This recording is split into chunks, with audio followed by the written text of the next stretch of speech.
नमस्कार दोस्तों। आज हम नंबर सिस्टम के टाइप 5 करवा रहे हैं। तो चलो शुरुआत करते हैं। दो संख्याएं 11,284 तथा 7,655 जब 3 अंकों वाली एक संख्या से विभाजित होती हैं तो एक समान शेषफल छोड़ती हैं। तदनुसार उस 3 अंकों वाली संख्या के अंकों का योगफल ज्ञात कीजिए। यहाँ प्रश्न में कह रहा है कि कोई संख्या है जिनका जब दोनों में भाग देंगे तो समान शेष बचेगा, यानी कि इसमें भाग देंगे 11,284 में तब भी जो शेष आएगा और 7,655 में जब भाग देंगे तब भी जो शेष आएगा वो समान होगा, यानी कि दोनों शेषफल समान होंगे।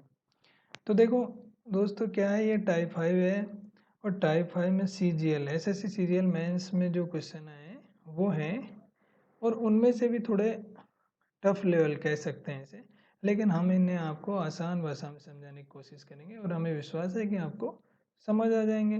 तो ध्यान से समझिए, यदि एक बार में समझ में नहीं आता है तो वीडियो को फिर से देखिए। चलो स्टार्ट करते हैं भाई। 11,284 एक संख्या और दूसरी संख्या है 7,655। जब समान शेष बचे तो क्या करते हैं हम, दो संख्या दे रखी है और किन्हीं संख्याओं का भाग देने पे यदि समान शेषफल बच रहा है तो हम इन दोनों संख्याओं का पहले अंतर देखते हैं। जैसे 11,284 और 7,655 का अंतर कितना है। जब इस घटाएंगे, जब बड़ी संख्या में से छोटी संख्या घटा देंगे, जैसे 14 में से 5 गया तो 9, यहाँ बच गए, एक हासिल इधर ले लेती थी, यहाँ 7 बच गए, 7 में से 5 गया तो 2, इधर 2 कम पड़ रहा है इसलिए एक हासिल ले गए, 12 में से 6 गया तो 6, इधर से एक हासिल ले ली थी इसलिए यहाँ 10 बच गया, 10 में से 7 गया तो 3। अब देखो हमारे पास इन दोनों संख्याओं का अंतर है 3,629। अब हमें ऐसी संख्या देखनी है कि जिस संख्या का भाग देने पर 11,284 तथा 7,655 में समान शेष बचे। तो हम क्या करें, अलग अलग भाग देने में तो बड़ा टाइम लगेगा, इसलिए हमने क्या करा है, इसका तरीका है कि इन दोनों के जो अंतर है उसका गुणनखंड होगा। ठीक है, तो अंतर 3,629 है। अब 3,629 में हम भाग देकर देखेंगे। देखो हम 3,629 में 2 का भाग देकर देखेंगे, क्या 2 का भाग जाएगा। देखो 2 का भाग नहीं जाएगा। तो इस बात को आप लिख सकते हो, मैं बता रहा हूँ। आप अपने जो शुरुआत में आपने 3-4 पेज खाली छोड़े होंगे वहाँ लिख सकते हैं कि कब किन का भाग जाता है। तो 2 का भाग दोस्तों तभी जाता है जब संख्या का इकाई अंक 0, 2, 4, 6, 8 हो।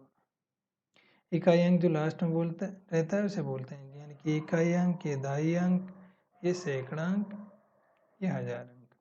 ठीक है, तो 2 का भाग नहीं जाएगा क्योंकि इकाई अंक 0, 2, 4, 6, 8 नहीं है, इनमें से कोई भी नहीं है। अब हम 3 का भाग देकर देखेंगे, तो 3 के भाग का भी नियम है। 3 का भाग का नियम यह है कि किन्हीं संख्या में 3 का भाग तभी जाएगा जब संख्या के अंकों का योग 3 से विभाजित हो रहा हो। तो संख्या के अंकों का योग कितना हो रहा है, 3 है 6 9 9 2 11, 11 9 20। क्या 20 में 3 का भाग जाता है, नहीं। तो इसलिए हम यहाँ पे लिखेंगे 3 का भाग भी नहीं जाएगा, क्योंकि 3 का भाग तभी जाता है जब संख्या का अंकों का योग 3 से विभाजित हो रहा हो।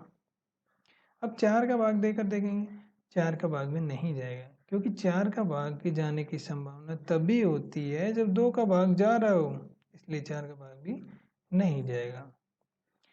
5 का भाग देकर देखेंगे, 5 का भाग तभी जाता है जब संख्या का इकाई अंक 0 या 5 हो, इसलिए 5 का भाग भी नहीं जाएगा। 6 का भाग देकर देखेंगे, 6 का भाग भी नहीं जाएगा, क्योंकि 6 के भाग जाने की संभावना तभी होती है जब संख्या में 2 या 3 का भाग, 2 और 3 का भाग जा रहा हो, इसलिए 6 का भी नहीं जाएगा। 7 का भाग देकर देखेंगे। दोस्तों क्या है, 7 का थोड़ा नियम टफ पड़ता है, वो आप याद नहीं रहेगा, इसलिए हम सीधा 7 का भाग देकर देखते हैं। देखो 7 पंजो 35, एक बच गया और 7 एकम 7, 12 में से 7 गया तो 5 और यहाँ पे 9 उतार लिया। क्या इसमें जा रहा है, 7 और 56 नहीं जा रहा, यानी कि 7 का भाग भी पूरी तरह नहीं जा रहा। 8 का भाग देकर देख लेंगे। 8 का भाग जाने की संभावना तभी होती है जब संख्या में 2 4 का भाग गया हो, इसलिए 8 का भाग भी नहीं जाएगा। 9 का भाग भी नहीं जाएगा। 9 का भाग जाने की संभावना तभी होती है जब संख्या में 3 का भाग गया हो, और 9 का भाग तभी जाता है जब संख्या के अंकों का योग 9 से विभाजित हो। तो संख्या के अंकों का योग 20 आ रहा था, जो 20 9 से विभाजित नहीं है। 10 का भाग तभी जाता है जब 2 5 इनका भाग गया हो, यानी कि 10 का भाग के जाने की संभावना तभी होती है जब 2 5 के गया हो, या फिर सीधा हम देखें तो संख्या का इकाई अंक 0 तभी 10 का भाग जाता है। 11 का भाग, अब हम 11 का भाग देकर देखेंगे। 11 का भाग तभी जाता है जब संख्या के अंकों का योग, यानी सम तथा विषम स्थान पर स्थित अंकों का योग विषम स्थान पर है। विषम स्थान पर स्थित अंकों का योग, जैसे 3 और 2 विषम स्थान पर हैं, तो 3 और 2 का योग कितना है? 5। तथा सम स्थान पर कौन कौन से हैं? 6 और 9। 6 और 9 का योग कितना है? 15। यदि इन दोनों का योग बराबर होता, या फिर इन दोनों के योग का अंतर 11 22 यानी कि 11 का गुणज होता है, तो ही 11 का भाग जाता है। जो ऐसा नहीं है, इसका मतलब 11 का भाग भी नहीं जाएगा। 12 का भाग, 12 का भाग जाने की संभावना तभी होती है जब संख्या में 2 3 यानी कि 12 के जो गुणनखंड है 2 3 4 उनका भाग जाता है, तो उनका नहीं गया, तो 12 का भी नहीं जाएगा। 13 का भाग, अब देखो 13 का भाग हम देख लेते हैं। 36 29, 36 29 में जब 13 का भाग देकर देखा हमने, तो 13 दूना 26, 2 बार गया, यहाँ 10 बच गए, और 13 सत्तो 91, यानी कि यहाँ कितने बच गए? 10 में से 9 गया तो 1। अब यहाँ 109 उतार लिया। अब 13 का भाग देकर देखा, तो 13 सत्ते 91, 13 अंठा 104 और 13 नम्मा 117। क्या 13 का भाग गया? नहीं, क्योंकि 2 शेष बच गया। इसका मतलब है 13 का भाग भी नहीं गया। यहाँ हम ये भी बता रहे हैं साथ साथ में कि किसका भाग कब जाता है, इसलिए ये भी आप नोट कर सकते हो। 14 का भाग देकर देखेंगे। 14 का भाग तभी जाने की संभावना होती है जब 2 और 7 का गया हो, और 2 और 7 का गया नहीं, इसलिए 14 का भी नहीं जाएगा।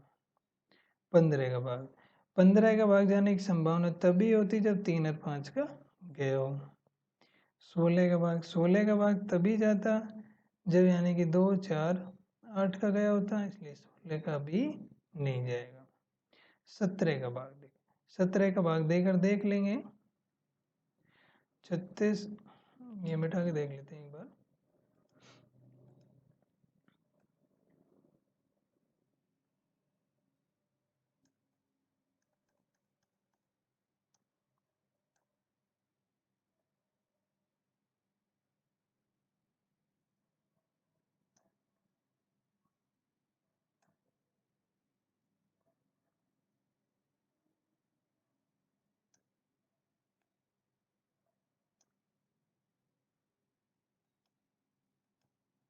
हम्म 17 का भाग, 17 का भाग देकर देख रहे हैं हम 36 29 में।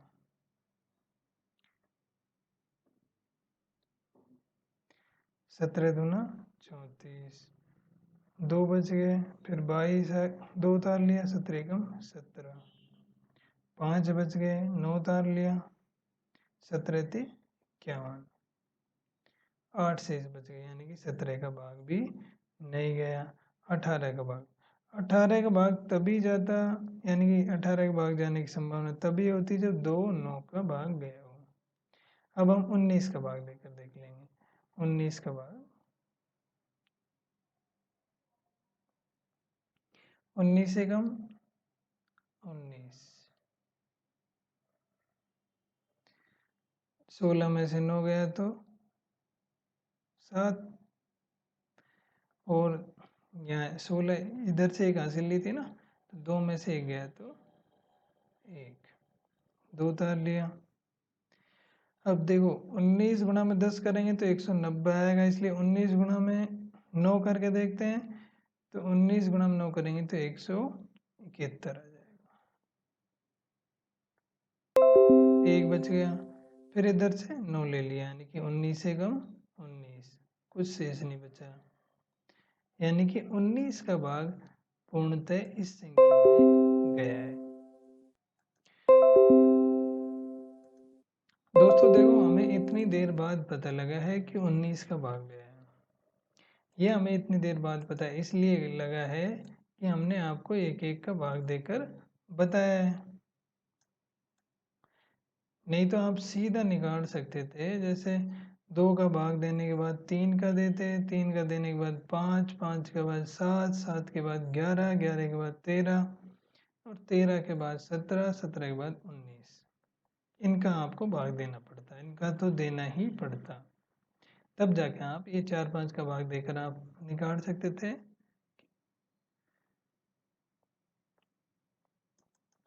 तो यहाँ पे अब आगे देखो, आगे अभी प्रश्न में और कुछ पूछा है। जब हमने यहाँ पे भाग दिया था 19 का, 19 का जब हमने भाग दिया तो 191 बार गया, यानी कि 36 और 29, 36 29 यानी कि 3629 का जो गुणनखंड है वो 19 गुणा में 191। ठीक है, इसके अलावा और कोई इसका गुणनखंड नहीं है। अब प्रश्न में पूछा है कि उस 3 अंकों वाली संख्या के अंकों का योगफल ज्ञात करो, यानी कि 19 और 191 का यदि इन दोनों संख्याओं में हम भाग देंगे तो समान शेष बचेगा। तो वहां पे प्रश्न में पूछा है कि 3 अंकों वाली संख्या के अंकों का योग, यानी कि 19 तो 2 ही अंकों की है और 191 3 अंकों वाली है। 3 अंकों वाली संख्या के अंकों का योग 1 + 9 + 1 कितने हो गए? 11। तो इसके अंकों का योग 11 आएगा, जो हमारा उत्तर है। हम फिर से रिवाइज करवा देते हैं इस प्रश्न को। क्या है, 11,284 और 7,655 में कोई ऐसी संख्याओं का भाग देना है कि समान शेष बचे। जब दो संख्या दे रखी हो और समान शेष पूछ रहा हो तो हम क्या करेंगे, उन दोनों संख्याओं के अंतर का गुणनखंड कर लेंगे। ठीक है, इन दोनों का अंतर 3,629 है। अब 3,629 में हम भाग देकर देखेंगे कि कितनी बार जा रहा है, क्या गुणनखंड है। जब इसका भाग देकर देखा तो 19 का भाग गया, 19 का भाग गया 191 बार, यानी कि 3,629 को हम लिख सकते हैं 19 गुणा में 191, क्योंकि भाज्य है 3,629 भाज्य है, भाज्य बराबर भाजक गुणा भागफल, भाजक 19 है और भागफल 191 है, प्लस शेषफल, तो शेषफल तो यहाँ 0 है। ये इस संख्या में भाग दिया जब 0 है, अगर हम 19 और 191 का यदि इन दोनों संख्याओं में भाग देंगे तो समान शेष बचेगा। ठीक है, अगला देखते हैं।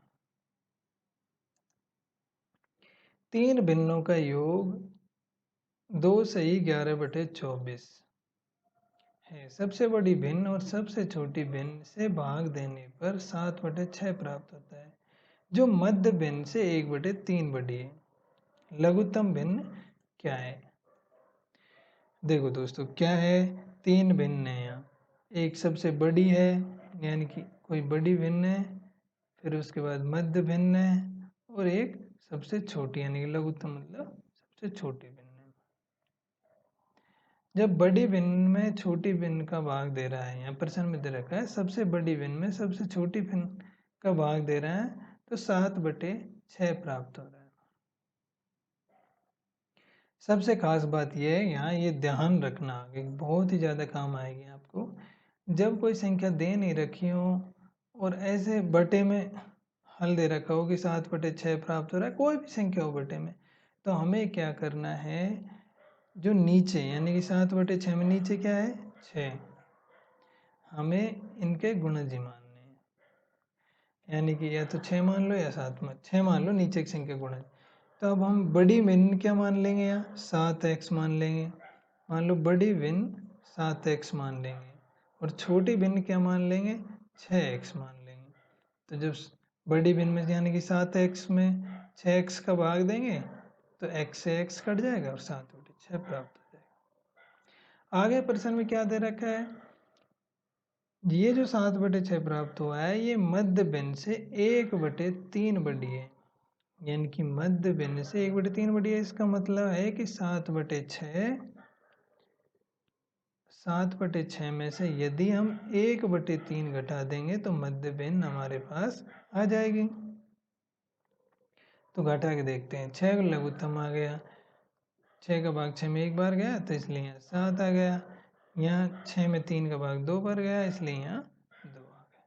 तो हमारे पास आया 7 में से 2 गया तो 5, नीचे बटे में 6, 5/6। 5/6 क्या है? मध्य भिन्न। अब देखो प्रश्न में दे ही रखा है कि तीनों भिन्नों का योग टोटल कितना है? 2 सही 11/24। 2 सही 11/24। जब इसकी भिन्न मिटाएंगे हम, जब भिन्न मिटाते हैं तो ये इस संख्या जो नीचे बटे में होती है इसको इससे गुणा करते हैं, यानी कि 24 गुणा हम 2 करेंगे 48, और जो इनका गुणनफल आता है उसमें ऊपर वाली संख्या जोड़ देते हैं, यानी कि 48 और 11 59। 59/24। एक्चुअल में क्या होता है, ये 24 है, ये क्या होता है भाजक, और ये 2 क्या होता है भागफल, और ये 11 क्या होता है शेषफल। ठीक है, तो ये तीनों का योग कितना है? 59/24। अब हमारे पास तीनों का योग है 7x प्लस 5/6 प्लस 6x, और प्रश्न में दे रखा है इनका मान 59/24 यानी 59/24।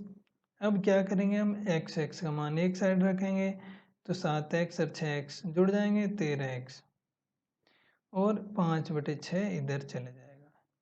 जब इधर जाएगा तो ये माइनस का हो जाएगा, तो यहाँ आ जाएगा 59/24 माइनस 5/6, 5/6 आ जाएगा। जब इसको हल करेंगे हम तो लघुत्तम ले लेंगे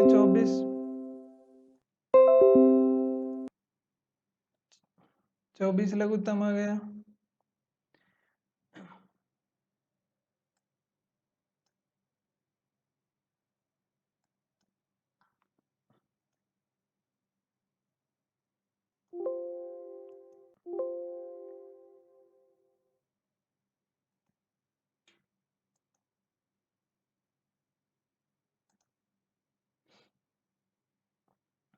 सॉरी दोस्तों, थोड़ा ये माउस कुछ दब गया था। तो अब इसका लघुत्तम ले लेंगे, तो इनका लघुत्तम आ गया 24। जब 24 लघुत्तम आ गया तो 24 का भाग 24 में एक बार गया इसलिए यहाँ 59 रख देंगे, और यहाँ 24 में 6 का भाग 4 बार करा, 4 बार गया तो 4 गुणा 5 करेंगे यानी कि 20।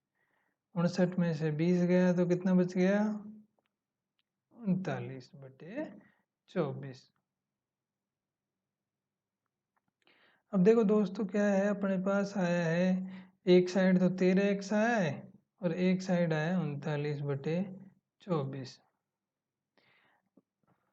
या 13x के बटे में हम 1 लिख सकते हैं, क्योंकि किसी भी संख्या के बटे में हम 1 लिखेंगे तो उसके परिणाम में कोई फर्क नहीं पड़ेगा।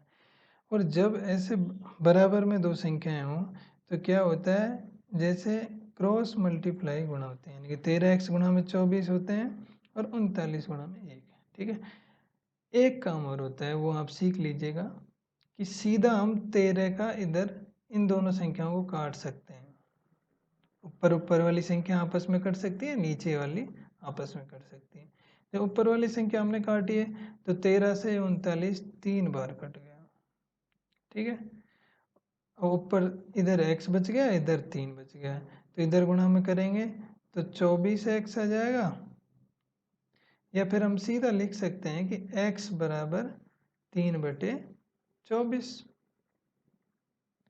अब x हमने क्या माना था, देखो x हमने 7x माना था बड़ी भिन्न और 6x माना था छोटी भिन्न।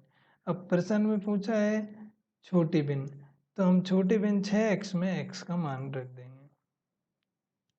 जैसे हमने यहाँ रखा 6x में x का मान हमारे पास है 3/24, जब हमने मान रखा तो 6 से ये 24 4 बार कट गया, तो कितना आ गया 3/4। तो हमारा उत्तर क्या आएगा 3/4। फिर से बताते हैं दोस्तों, क्या है 3 भिन्न दे नहीं रखी, इनका योग बता रखा है। 3 भिन्नों का योग 2 सही 11/24 दे रखा है, और इसमें बता रखा है कि सबसे बड़ी भिन्न को जब सबसे छोटी भिन्न में भाग देंगे तो 7/6 प्राप्त होगा। और ये जो प्राप्त हुआ है वो मध्य भिन्न से 1/3 बड़ी है, यानी कि ये 7/6 में से 1/3 घटाएंगे तो हमारे पास मध्य भिन्न आ जाएगी। ठीक है, तो हमने क्या करा है भाई, जब ऐसी संख्या में भाग दे रखा हो तो हमने पहले ही बताया था आपको कि इनके गुणज ही मानने हैं हमें, यानी कि 7x मान लेंगे बड़ी और छोटी 6x मान लेंगे। तो इनको हल करेंगे तो 7/6 में से हम 1/3 घटा देंगे, मध्य भिन्न आ जाएगी हमारे पास 5/6। इन तीनों का टोटल इसने दे ही रखा है 59/24, तो हम यहाँ पे x का मान देखेंगे। जब इसको हल करेंगे अपन तो x का मान 3/24 आएगा। ठीक है, तो 3/24 आ गया, तो हम इसे यहाँ रखेंगे क्योंकि इसमें छोटे भिन्न का मान पूछा है, तो यहाँ 3/24 रख देंगे। 6 गुणा में 3/24। यदि बड़ी का पूछता है तो यहाँ रखते हैं 7 गुणा में 3/24। ठीक है दोस्तों, चलो अगला करते हैं। एक स्कूल ग्रुप एक जैसे 3 बसें भाड़े पर लेता है और 4/5 सीट घेरता है। 1/4 यात्रियों के चले जाने के बाद शेष यात्री केवल 2 बसों का इस्तेमाल करते हैं। अब 2 बसों में घेरी गई सीटों की भिन्न क्या होगी? देखो दोस्तों, हमने अभी पिछले प्रश्न में बताया था कि इसका हम गुणज ही मानेंगे। जैसे क्या है, टोटल बस कितनी है? 3 बसें। 3 बसें, तो हमने मान लिया, मान लो पहली जो बस है, यानी कि सभी की क्षमता बराबर है, एक जैसी है, इसमें दे रखा है प्रश्न में। तो हमने मान लिया, मान लो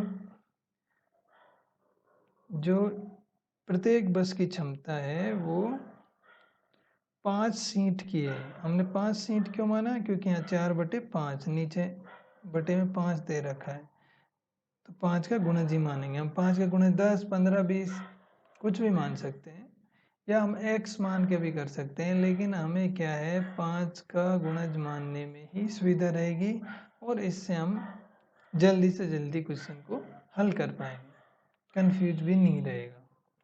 तो हमें जब हम जल्दी कर पाएंगे तो हम क्यों ना हम छोटी से छोटी संख्या 5 ही माने, तो 5 मान लेते हैं। प्रत्येक बस में मान ली हमने 5 सीट थी, ठीक है, क्षमता उसकी। तो 3 बसों में सीट कितनी हो जाएगी भाई? 3 बसों में हो जाएगी 5 गुणा में 3, 15। ठीक है ना? अब ये कह रहा है कि 4/5 सीट घेरता है, यानी कि चाहे तो हम सीधा 15 का 4/5 कर दें, या प्रत्येक बस का 4/5 कर दें, यानी कि प्रत्येक बस का कर देते हैं हम। प्रत्येक बस में 5 सीट थी और 5 का 4/5 उन्होंने घेर रखी, यानी कि रिजर्व थी। ठीक है, 5 का जब 4/5 रिजर्व थी, यानी कि 4 सीट रिजर्व थी। जब एक बस में 4 सीट रिजर्व थी तो 3 बसों में कितनी हो जाएंगी? 12 सीट। ठीक है, यानी कि 12 सीट रिजर्व थी, 12 पे बंदे आ गए थे। अब क्या हुआ है कि आगे प्रश्न में दे रखा है 1/4 यात्री चले गए, यानी कि पहले तो 12 आ गए लेकिन उनके 1/4 चले गए, तो यानी कि 12 का 1/4 कितना चले गए? 12 का 1/4 यानी कि 3 आदमी चले गए। तो बच कितने गए? 12 में से जब 3 चले गए तो हम उनमें जो थे टोटल वो 9 बच गए। अब ये कह रहा है कि जब 1/4 चले जाएं तो केवल 2 बसों का इस्तेमाल करें, और अब 2 बसों में घेरी गई सीटों की भिन्न क्या है? देखो, 2 बसों की क्षमता कितनी है? जो एक बस की 5 है, तो 2 बसों की क्षमता कितनी सीटों की हो जाएगी? 10 सीटों की हो जाएगी। और आदमी कितने बच गए? 9। तो कितनी सीट घेर रहे हैं भाई? 9/10 सीट घेर रहे हैं।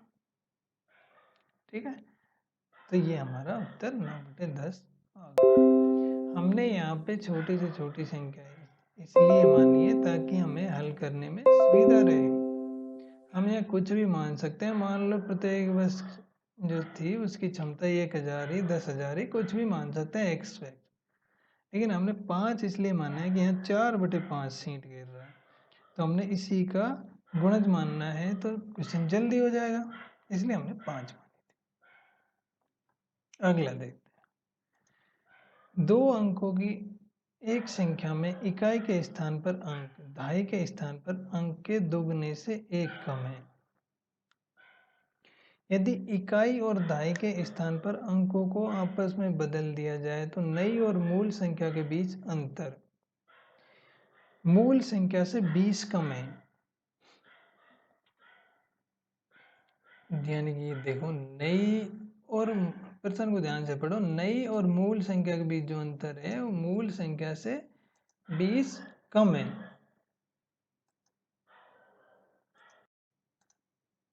देखो दोस्तों क्या है, इस टाइप के प्रश्न यदि हम ऑप्शन से करें तो हमें बहुत सुविधा रहेगी, तो ये ऑप्शन से करेंगे तो जल्दी हो जाएगा। देखो 2 अंकों की एक संख्या में इकाई के स्थान पर अंक दहाई के स्थान पर अंक के दुगने से कम है, तो ऑप्शन ए से देखते हैं। इकाई जो राइट साइड फर्स्ट होता है वो इकाई होता है, यानी कि 9 इकाई है और 5 दहाई अंक है। तो इकाई के स्थान पर अंक दहाई से दुगना है, यानी कि 5 से दुगना से 1 कम है। 5 का दुगना 10 और 10 का 1 कम 9। तो ये बात सही कह रहा है आगे। यदि इकाई और दहाई के स्थानों को पर अंकों को आपस में बदल दिया जाए, यदि यदि यानी कि 59 को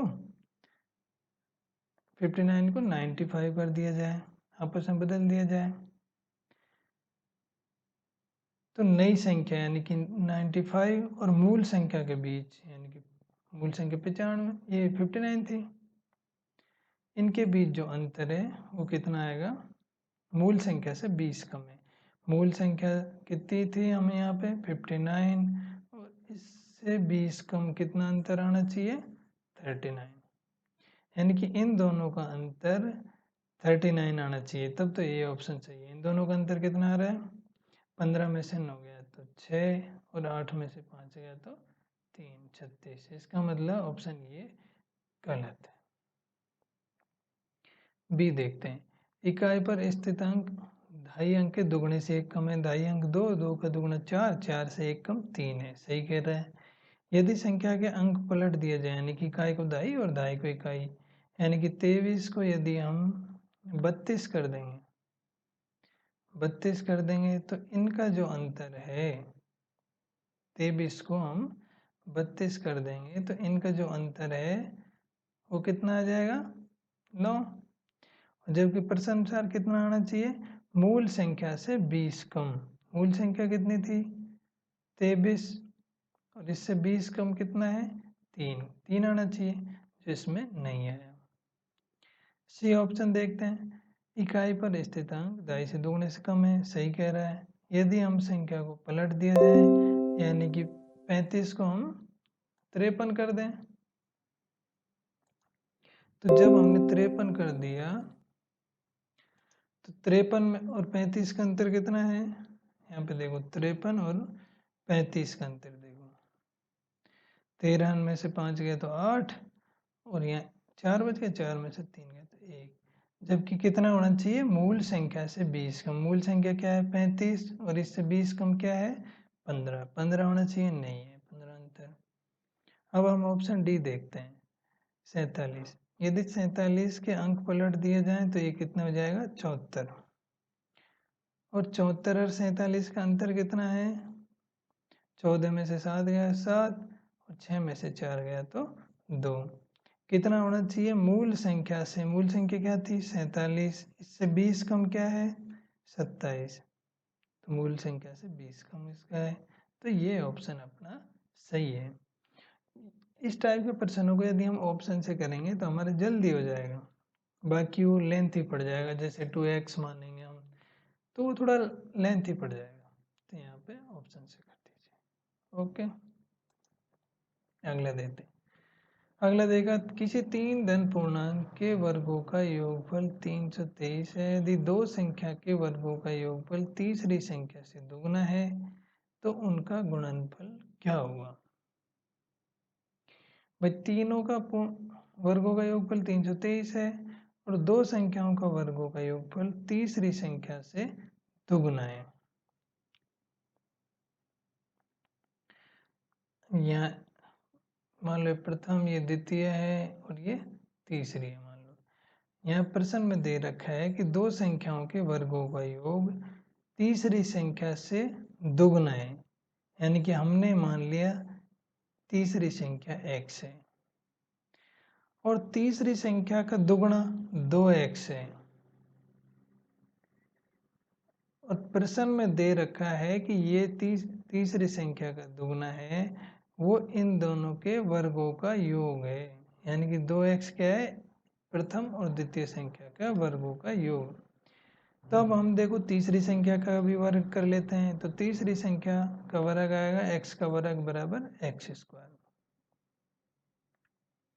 तीसरी संख्या का वर्ग x स्क्वायर आ गया और पहली और दूसरी का 2x है और इन तीनों का योग क्या है? 323 प्रश्न में दे रखा है। अब देखो ये गुणनखंड हल करेंगे तो x स्क्वायर प्लस 2x और ये 323 को हम इधर ले आएंगे तो ये माइनस का हो जाएगा बराबर 0 जब इसको हल करेंगे। अब देखो क्या है, 323 का ऐसा टुकड़ा करेंगे कि गुणा करने पर तो 323 एक्स स्क्वायर आए और जोड़ने पे 2x आए, यानी कि उस टुकड़े में एक संख्या और दूसरी संख्या में 2 का अंतर होगा।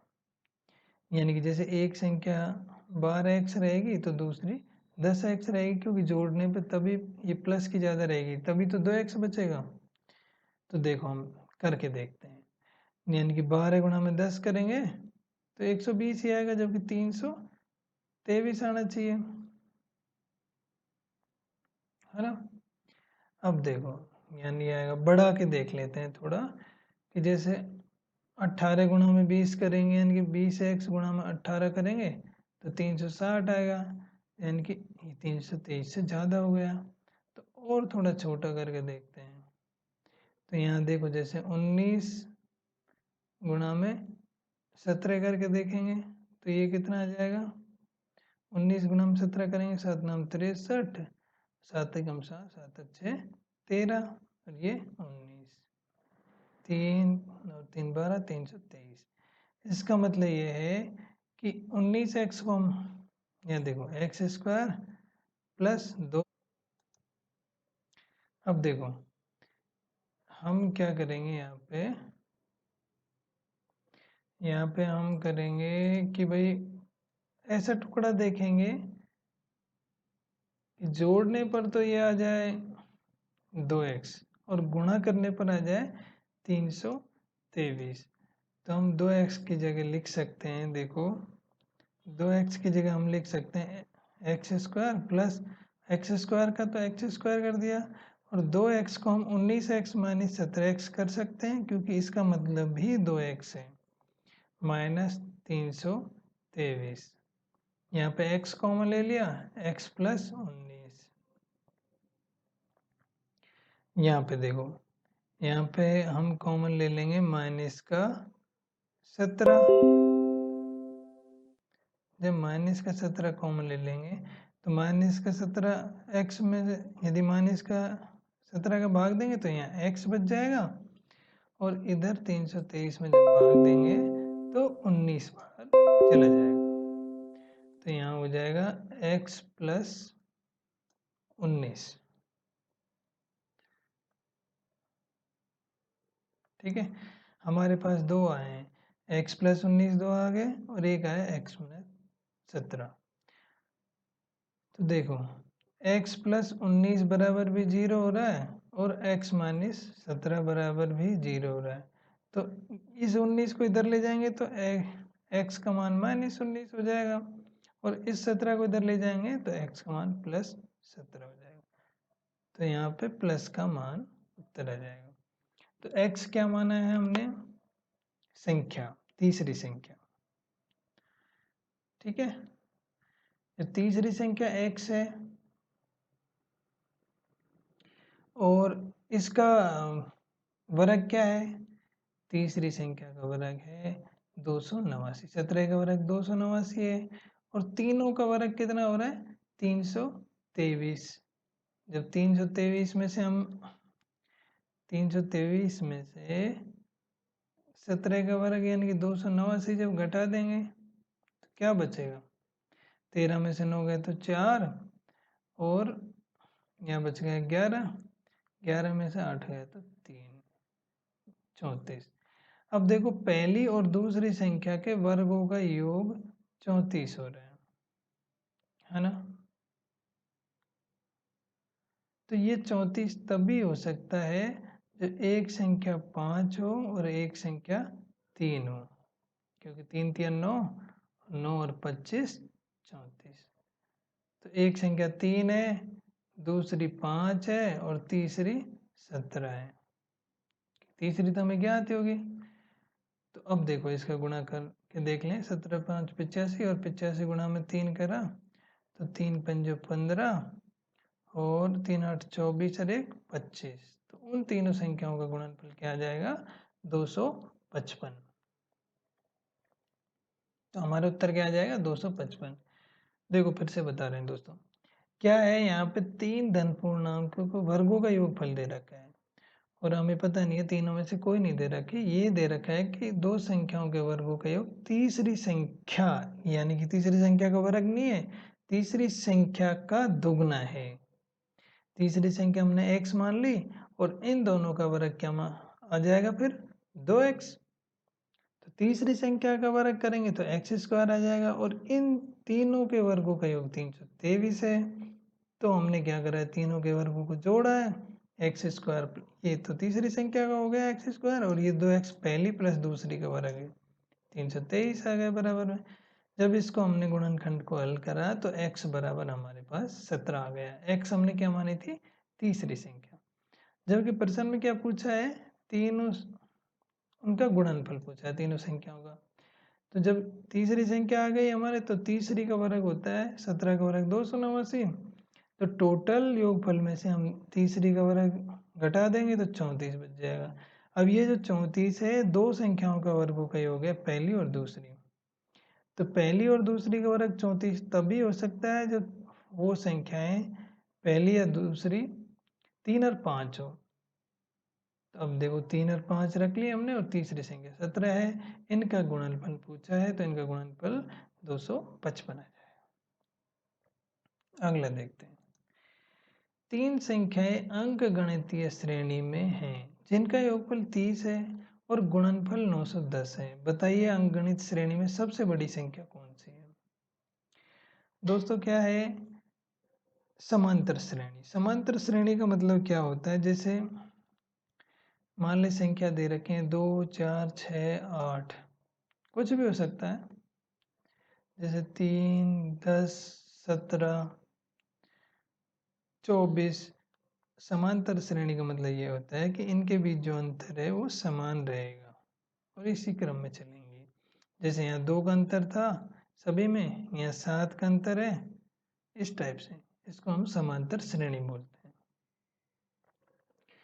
तो देखो क्या है, जैसे हमारे पास मान लो हमने समांतर श्रेणी में हम एक और उदाहरण बता रहे हैं, जैसे एक संख्या 6 है, दूसरी 9 है, तो तीसरी क्या आएगी, क्योंकि इन दोनों के बीच 3 का अंतर है तो तीसरी भी इससे 3 ज़्यादा आएगी यानी कि 12। यदि हमारे पास मान लो ये संख्या है तो इससे पहले वाली संख्या इससे मध्य वाली से 3 कम होगी, यानी कि जितने का अंतर है उतनी कम होगी, और इसके बाद वाली संख्या इससे 3 ज़्यादा होगी। यानी कि जो अंतर है अगर हम मध्य वाली का हमें पता लग जाए तो पिछले वाली उससे में से अंतर घटा देंगे मध्य वाले में से तो पिछली आ जाएगी, और यदि अंतर को जोड़ देंगे तो अगली वाली आ जाएगी। अब देखो यहाँ पे क्या है, जिनका योगफल 30 दे रखा है, अब हमें पता नहीं है वो संख्याएं क्या है। हमने मान लिया मान लो मध्य वाली संख्या क्या है x मान ली, और इनके बीच जो अंतर है समांतर श्रेणी में अंतर होता है, अंतर मान लिया हमने डी है, ठीक है। तो मध्य वाली संख्या x है, तो इससे पहले वाली संख्या क्या हो जाएगी, x माइनस डी, क्योंकि अंतर घट जाएगा। और इसके बाद वाली संख्या क्या हो जाएगी, x प्लस डी हो जाएगी ना। तो अब देखो तीनों का योग क्या आ गया हमारे पास, x x को जोड़ेंगे तो 3x आ जाएगा, और देखो d से d कट जाएगी क्योंकि d माइनस की है प्लस की है, ठीक है। अब देखो 3x बराबर क्या दे रखा है उनका योग 30, तो x बराबर क्या आ जाएगा अपने पास 10। अब मध्य वाली तो हमें पता है, मध्य वाली संख्या तो हमें पता लग गया, लेकिन इससे पहले वाली और बाद वाली पता नहीं लगा, क्योंकि ये अंतर कुछ भी हो सकता है, 2 का हो सकता है, 5 का, कितने का भी हो सकता है।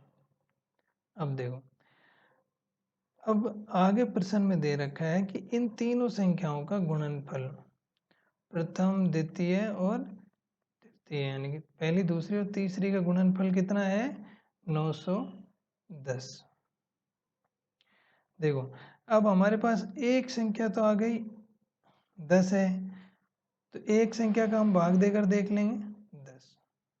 अब देखो दोस्तों क्या है, एक संख्या हमें पता लग गया। अब ये जो 91 बचा है 91, ये दो संख्याओं का गुणनफल है, यानी कि पहली और तीसरी का, क्योंकि बीच वाली का तो हमने भाग दे दिया। तो पहली और तीसरी का गुणनफल कितना है 91। जब 91 का गुणनखंड करेंगे हम तो 7 और 13 आएगा, तो इसका मतलब पहली संख्या छोटी आ जाएगी और तीसरी संख्या बड़ी आ जाएगी 13। तो पहली संख्या 7 आ जाएगी, बीच की 10 है ही, और तीसरी 13 आ जाएगी। इन तीनों के बीच अंतर कितने का है 3 का। फिर से बता रहे हैं, देखो दोस्तों क्या है, समांतर श्रेणी का मतलब होता है कि संख्याओं के बीच जो अंतर है वो समान चलेगा। अब यहाँ पे हमें संख्या भी नहीं बता रखी कि कोई एक, और उनके बीच अंतर भी नहीं बता रखा, यहाँ पे दे रखा है उन संख्याओं का योग और उनका गुणनफल। तो देखो योग से हम मध्य वाली संख्या ज्ञात करेंगे, योग से मध्य वाली संख्या ऐसे ज्ञात करेंगे, हमने मान लिया मध्य वाली संख्या x है और उनके बीच अंतर d का है, तो पहले वाली x माइनस डी हो जाएगी और बाद वाली x प्लस डी। तीनों का योग 30 आ गया, तो x बराबर 10। अब प्रश्न में दे रखा है पहली गुणा दूसरी गुणा तीसरी बराबर 910 है, तो हम क्या करें, हमारे पास तो दूसरी तो पता है ना हमें, तो दूसरी का भाग दे के देख लेंगे, तो पहली और दूसरी का तीसरी का गुणनफल बच जाएगा, तो ये 91 बच जाएगा। अब 91 का गुणनखंड करेंगे तो केवल 7 गुणा में 13 ही आएगा, 7 और 13, 7 और 13 देखेंगे तो 7 पहली वाली संख्या आएगी और 13 लास्ट वाली, तो ये हमारा उत्तर हो जाएगा, सबसे बड़ी 13 है। अगला देखते हैं, दो संख्याओं का गुणनफल 48 है। इसमें से यदि एक संख्या एक तिपहिया साइकिल के पहिए की संख्या से किसी, यहाँ कॉमा लग रहा है, किसी पक्षी के पंखों की संख्या और आपके हाथ की उंगलियों की संख्या के 2 गुना के योग को भाग देने से प्राप्त संख्या के बराबर है, तो दूसरी संख्या क्या होगी। दोस्तों क्या है, प्रश्न को देखने पे ऐसा लग रहा है क्या है, किसके पंखों की उंगली के गुणा, ऐसा लग रहा है देखने में, लेकिन क्या है ये बिल्कुल आसान प्रश्न है, थोड़ा समझो इसे, घुमा रखा है थोड़ा सा ऐसे ही कि उलझन में आ जाए, लेकिन उलझन में मत आइए, आप ध्यान से पढ़िए, बहुत आसान है।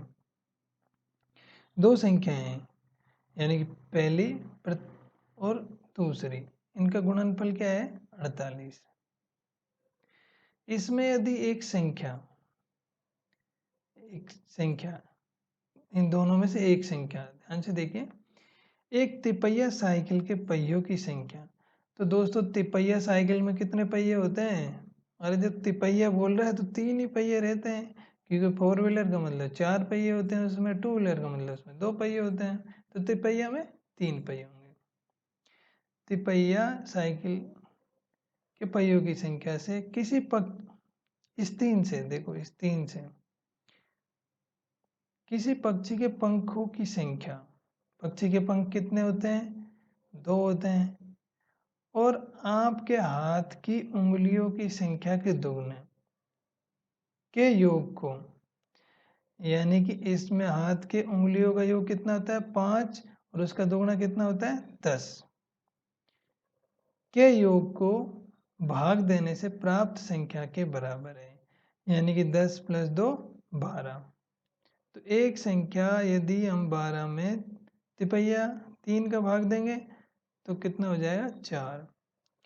जो दो संख्याओं का गुणनफल 48 है और उनमें से एक संख्या 4 है, तो दूसरी संख्या ज्ञात कर लेंगे। भाई मान लो ये कोई भी संख्या है, ये दूसरी संख्या है, तो पहली गुणा 4 बराबर 48, तो पहली बराबर 48/4। ये दूसरी है, तो 48 में 4 का भाग देकर हम देख लेंगे तो कितना आ जाएगा? 12। मान लो ये पहली संख्या थी 4, तो यहाँ 4 रख लिया, तो यहाँ पे दूसरी रख लेते हैं। यहाँ पे क्या है, प्रश्न में ऐसे ही लिख रखा है हाथ वगैरह, पक्षी के पंख वगैरह, ये सामान्य सी बातें जानना चाह रहा है कि हमें पता है या नहीं है, पक्षी के पंख कितने होते हैं, हाथ में उंगलियां कितनी होती हैं, तिपैया साइकिल में पहिए कितने होते हैं, तो ये सब जानना चाह रहे हैं, बस और कुछ नहीं इसमें। तो धन्यवाद दोस्तों, आज के लिए इतना ही पर्याप्त है। ये जो टाइप है इसमें थोड़े टफ क्वेश्चन थे, बाकी आप ध्यान से पढ़ोगे तो समझ में आ जाएगा। ठीक है, आज के लिए इतना ही पर्याप्त है, आगे कल देखते हैं अगले वीडियो में।